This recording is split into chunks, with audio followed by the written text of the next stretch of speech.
Today we're going to talk about self-portraits briefly, and then we're going to go ahead and make one. So a self-portrait is a drawing of yourself. This one's by Leonardo da Vinci, and you can see he's got a very analytical, very precise style.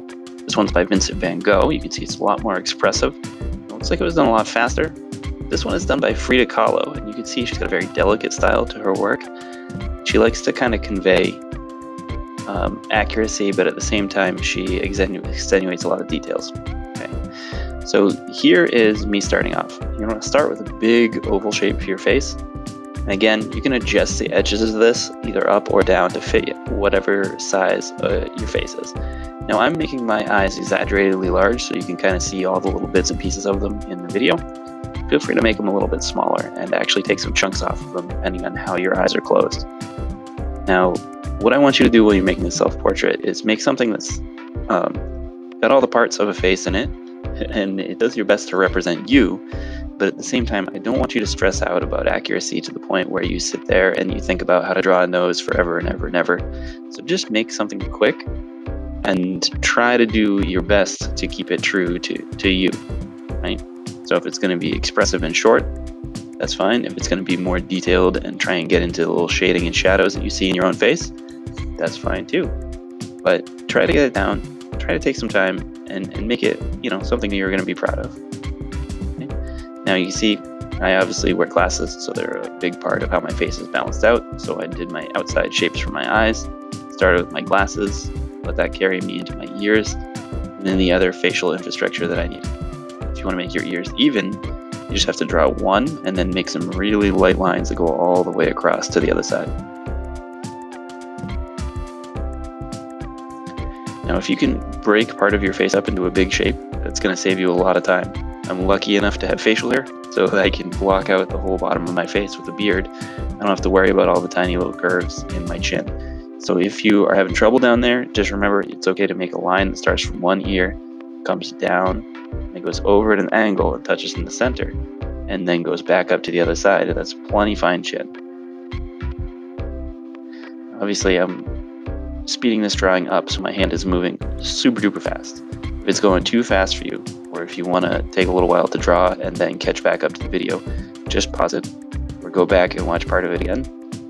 That's just fine. And then if you don't want to hear my voice while you're doing that, just mute me and then make sure you unmute this one. Okay. Now again, I made my eyes overly large so you can see all the parts easily in the video. Feel free to make yours smaller, or if you want to look as surprised as I am in this, then you can feel free to keep them large.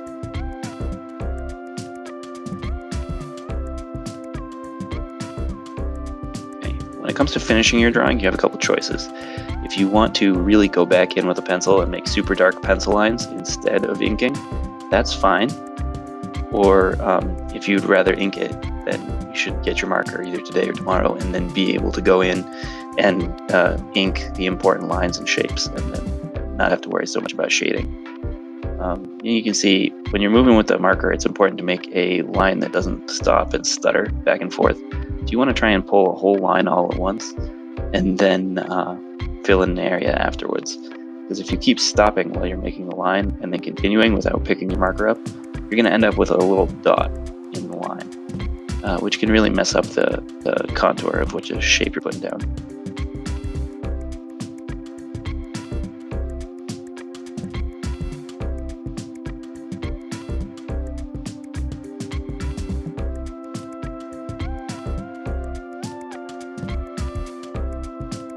Also, don't stress out too much about really, really tricky things like the insides of your ears or like all the tiny little shapes on the inside of the bottom of your nose. Just shade those in a little bit and people will assume that you did a lot more drawing in there than you actually need to do. Because all you really need is a dark space and a little bit of some stuff left over. Because once you've got this, colored in and shaded to the best that you're going to make it, the details are really going to be muddled up in tiny places like the inside of your ears anyways. Now with my eyes, I generally do an outside for the colored section, or the iris, and then when I do my inside pupil, I usually leave a little circle of white behind to work as a reflected light. That's not always going to be true to form what observational drawing will lead you to have, because your highlights will be in weird places. but it's kind of like a shortcut. Gets you a nice looking eye without having to sit there and look in a mirror over and over again. Now, as far as going back in and adding shading and details, I highly encourage you to do that. Take a few seconds, look at your drawing, see what you need, erase some pencil marks, go back in and add some details. Every now and then, though, you're going to do what I do here in a second, and you're going to go in and you're going to put a detail in that you can't stand. So in a second, I'm going to go in and try and do the little cleft in the top of my lip, connects between my nose and my top lip, and it's crooked and I hate it. Now, unfortunately, I did it right with a Sharpie without trying it in pencil first, so I'm kind of stuck with it, and I just have to keep staring at it while I work on these other things. So just remember, sometimes you're going to put in a detail that doesn't work for you.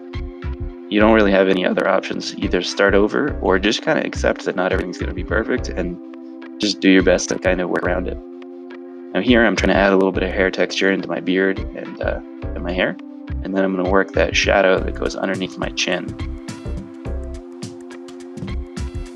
Now I forgot to do my eyelashes, so I had to go back in afterwards and darken up the edges of my eyes and add a little bit of variation to the nice smooth line, because if you look closely at people's eyes, you can't always see every individual eyelash, but what you do get is you get a darker kind of fuzzy line that goes all the way around the outside. So if you go back in and add a little texture to that, it makes them look more like an eye. Right? At this point, you can make up your mind if you want to try and color it. That's fine if you have extra time. If you really don't and you've spent a lot of time working on this and you're feeling tired, it's perfectly fine to stop there. All right. Thank you very much, and I'll talk to you again soon.